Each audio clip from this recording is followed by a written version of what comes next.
Good morning students.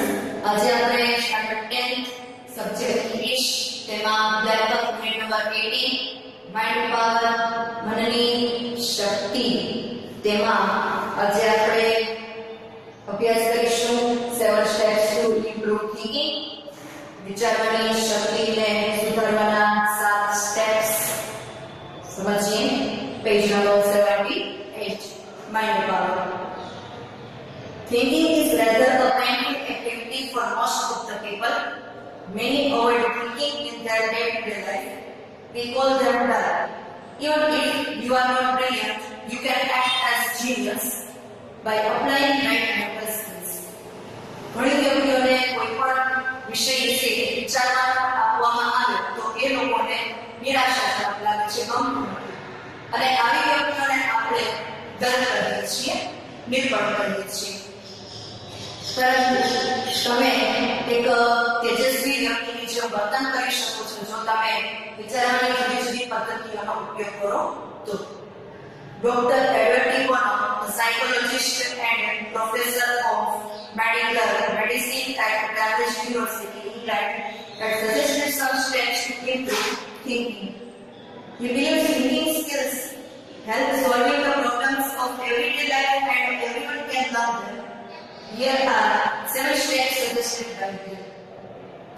હવે doctor Edward D Bono કે છે ઇંગ્લેન્ડની કેમ્બ્રિજ યુનિવર્સિટીમાં મેડિસિનના પ્રોફેસર છે અને એક મનોચિકિત્સક પણ છે.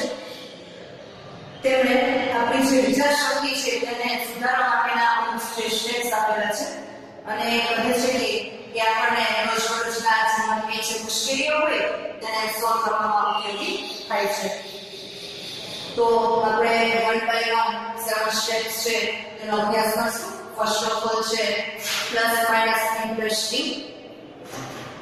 The first step for better thinking is to think without limiting your vision. Try this experiment. Look around the room for red objects. Now close your eyes and ask yourself how many red objects there are. સૌથી પ્રથમ પગથિયું છે કે કોઈ પણ તમે વસ્તુનો વિચાર કરો, કોઈ પણ સમસ્યાને તમે સમાધાન કરવા માટે તમારી દ્રષ્ટિ છે મર્યાદિત ન હોવી જોઈએ અને તેના માટે ઉદાહરણ આપે છે કે તમારી આંખ બંધ કરો અને જેટલી પણ રેડ કલરના ઓબ્જેક્ટ કે વસ્તુઓ છે તેના વિશે વિચાર કરો. હવે આંખ બંધ કરી દીધા પછી તમે ગ્રીન ઓબ્જેક્ટ ઉપર પણ નજર કરશો. Look again, ફરીથી જુઓ. Surprise, you focus the attention on red. It can turn you away from noticing things of another color. તમારું ધ્યાન છે લાલ કલરની વસ્તુઓ ઉપર જ હતું, છતાં તમારા ધ્યાનમાં બીજી ઘણી બધી વસ્તુઓ ઉપર તો આવતું હતું, પરંતુ તમારું જે મેઇન છે ફોકસ હતું કે રેડ કલર હતો. It is the same with an idea. When most of us hear a new idea or a new solution to a problem, we either liking it or disliking it. Then we use our intelligence to support that idea. An easy way to escape this trap is to do a PMI. One normally presents his or her reaction about the idea presented immediately. આવી જ વસ્તુ છે કે વિચાર સાથે પણ થાય છે. જ્યારે આપણે કોઈ પણ નવો વિચાર સાંભળીએ તો કોઈ પણ નવું આપણે સમાધાન કોઈ પણ શોધીએ ત્યારે કાં તો આપણે એ ગમે છે એવું સમાધાન આપણને તો ગમતું નથી, પરંતુ આપણે એવા સમયે PMI નો ઉપયોગ કરવો જોઈએ. Using PMI, thinking about your school. Spend 3 minutes writing down every good point you can make about it, every bad point and every point that is neither good nor bad but simply interesting. હવે આ PMI નો ઉપયોગ કરીને તમારા school વિશેની 3 minute વિચારો. સારી બાબતો પણ લખો અને થોડી જે નબળી બાબતો છે એ પણ લખો અને અમુક એવા પોઈન્ટ પણ લખો કે જે ગુડ પણ નથી અને બેડ પણ નથી. The aim of doing a PMI is to achieve broad-mindedness in our thinking. This saves us from becoming the obedient servant of our own prejudices. To put in another way, the PMI is an attention expander. It prevents us from seeing only red. PMI નો ઉપયોગ છે કે જે આપણે વિચારવાની શક્તિને વિસ્તૃત કરવાનો એક પદ્ધતિ છે કે જેના કારણે આપણે આપણા પૂર્વગ્રહોને ધ્યાનમાં રાખતા તો હોઈએ છીએ, પરંતુ તેના વિશે આધારિત હોતા નથી. અને બીજો એવો છે કે આપણી જે ધ્યાનની જે શક્તિ છે એને પણ વિસ્તૃત કરવાનો છે. માત્ર લાલ કલર ઉપર જ ધ્યાન જવું જોઈએ નહીં, એમ છે. સેકન્ડ પોઈન્ટ છે કન્સિડરિંગ ઓલ ફેક્ટર્સ. બધા જ ફેક્ટર્સ એટલે કે પરિબળો, કન્સિડર એટલે કે ધ્યાનમાં રાખવું, બધા જ પરિબળોને ધ્યાનમાં રાખવા. These steps help one think of everything that might be relevant in making a decision. Suppose you are thinking of buying a new school bag, do a CAF and think about size, cost, facilities and other minor things such as stickers on it, color of the chips, etc. બધા જ પરિબળોને ધ્યાનમાં રાખવું જોઈએ અને કોઈ પણ નિર્ણય આપણે લઈએ તો તેના દરેક જે ફેક્ટર છે, પરિબળો છે, આપણે ધ્યાન કેન્દ્રિત કરવું જોઈએ. એક્ઝામ્પલ આપે છે કે ફોર એક્ઝામ્પલ તમે કોઈ સ્કૂલ બેગ લેવા માટે જાવ છો તો તમે તેને જે આકાર, કદ, કિંમત, તેમાં કેટલા પોકેટ્સ છે, બધા ઉપર આપણે ધ્યાન કેન્દ્રિત કરવું જોઈએ. પ્લસ તેમાં કોઈ પણ સ્ટીકર હોય તો તેનો કલર છે, ચિપ્સ ચેન્જ છે, એ બધા ઉપર ધ્યાન કેન્દ્રિત કરી પછી આપણે ખરીદી કરવી. થર્ડ પોઈન્ટ છે કોન્સિક્વન્સીસ એન્ડ સિક્વલ્સ. પરિણામો અને તેના પછી આવતા પરિણામો. સિક્વલ્સ એટલે કે તેના પછી આવતા પરિણામો. We differ from animals in our abilities to imagine the results of our actions. We can greatly improve this ability by learning to use it in a systematic way. The de Bono technique is to imagine the probable outcome of a decision at 4 distances in the future: immediate, short term, medium term and long term. આપણી જે વિચારવાની શક્તિઓ છે એ બીજા પ્રાણીઓ અને જીવજંતુઓની જે વિચારવાની શક્તિઓ છે તેનાથી અલગ છે. અને કોઈ પણ પદ્ધતિસર આપણે જ્ઞાન મેળવીએ છીએ ત્યારે ડોક્ટર ડી બોનો ટેકનિક એવું કહે છે કે આપણી જે વિચારવાની શક્તિ છે એ 4 અંતરોમાં રહેલી છે. એક તો તાત્કાલિક, શોર્ટ ટર્મ, મીડિયમ ટર્મ અને લોંગ ટર્મ. 4 માં વિભાજિત કરેલી છે આપણી વિચાર શક્તિને. Ask yourself these questions. તમારી જાતને આ પ્રશ્ન પૂછો. What if the world runs out of oil? જો આખી દુનિયામાં તેલ જ છવાઈ જાય તો શું થાય? અથવા તો what if a new electronic robot replaces human labor in factories? જો ફેક્ટરીમાં જે મજૂર લેબર્સ એટલે કે મજૂરો કામ કરે છે તેની જગ્યાએ જો રોબોટ મૂકી દેવામાં આવે તો imagine the consequences. તેના પરિણામો વિચારો. Are you surprised to see your predictions of immediate and short term effects? આપણે તાત્કાલિક આપણે વિચારો અલગ વિચારે જો લાંબા ગાળાનો વિચાર કરીએ તો એ બંનેમાં ડિફરન્સ જોવા મળે છે. Now pursue longer term possibilities. લાંબા ગાળાની શક્યતાઓ વિશે વિચાર કરો. Soon you will learn to apply your method to decisions in your own lives. તમે તમારા જીવનમાં પણ આ રીતના નિર્ણય લેતા શીખી જશો. ફોર નંબરનો પોઈન્ટ છે aims, goals, objectives. ઉદ્દેશ્યો, હેતુઓ અને objectives. Do you ever think why you do a particular thing? Often we have written or unconsidered goals. ત્યારે તમે વિચાર્યું છે કે આપણે એક ચોક્કસ કાર્ય છે શા માટે કરીએ છીએ?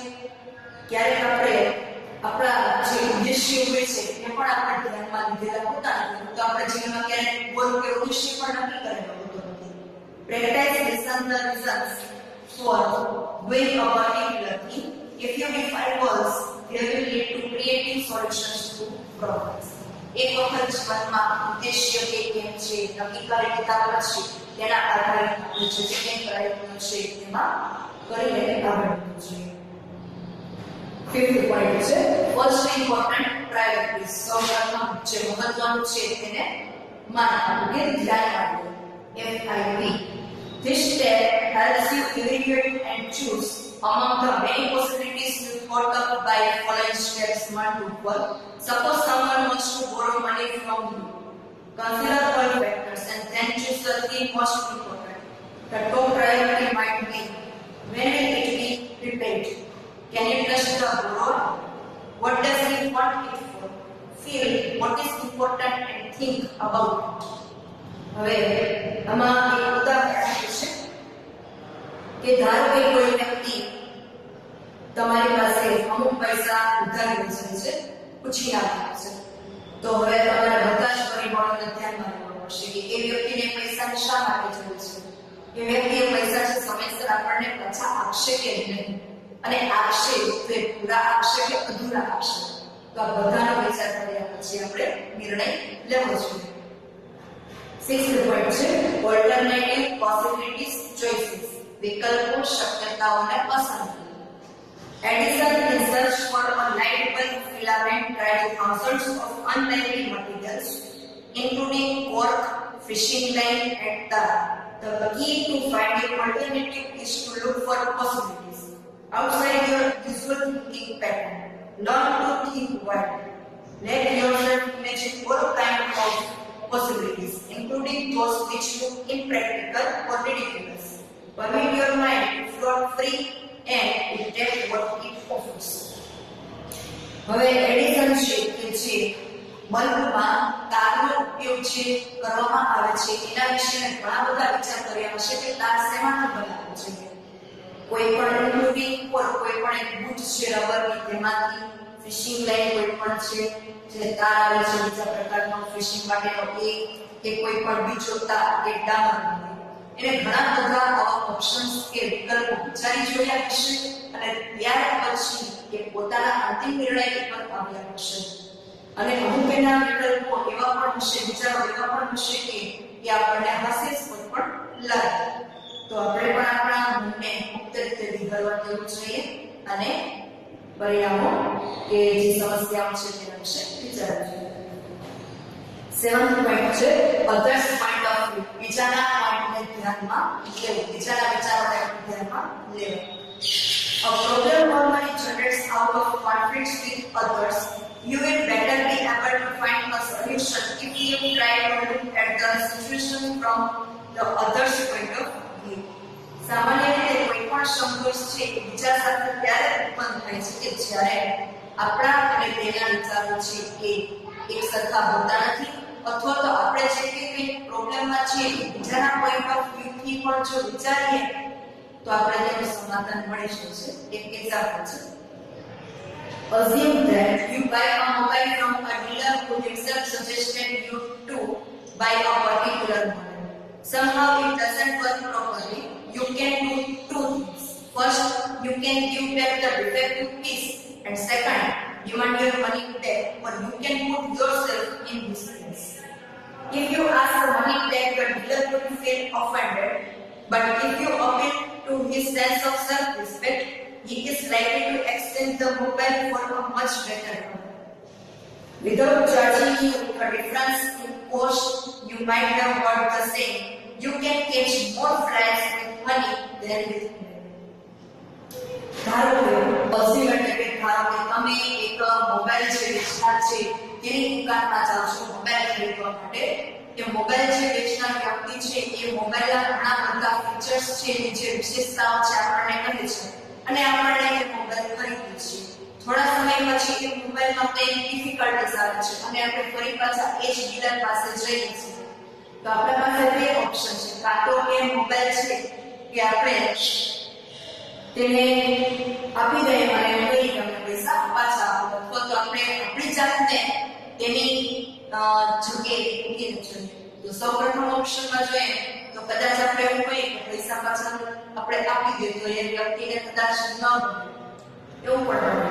અને બીજો પોઈન્ટમાં છે તો આપણે કદાચ એની જગ્યાએ હોય તો શું કરીએ, બરાબર? તો બંને પોઈન્ટ વિચારીને આપણે અંતિમ નિર્ણય લેવો જોઈએ. અને કહેવત છે કે આપણે જેટલા પ્રેમથી વાત કરીને કોઈ પણ સમસ્યાનું સોલ્યુશન ફાઇન્ડ આઉટ કરી શકીએ છીએ. તો સ્ટુડન્ટ્સ, આજના વિડીયોમાં આપણે યુનિટ નંબર 18 માઇન્ડ પાવરમાં 7 સ્ટેપ્સ ટુ ઇમ્પ્રૂવ આપણી જે થિંકિંગ છે તેના પોઈન્ટ્સ જોયા. નેક્સ્ટ છે 7 ways to improve memory, next વિડીયોમાં જોશું. આના આધારિત તમે જે સ્વાધ્યાય પોથીમાં ક્વેશ્ચન આન્સર આવે છે એ તમે કમ્પ્લીટ કરશો અને અભ્યાસ કરશો.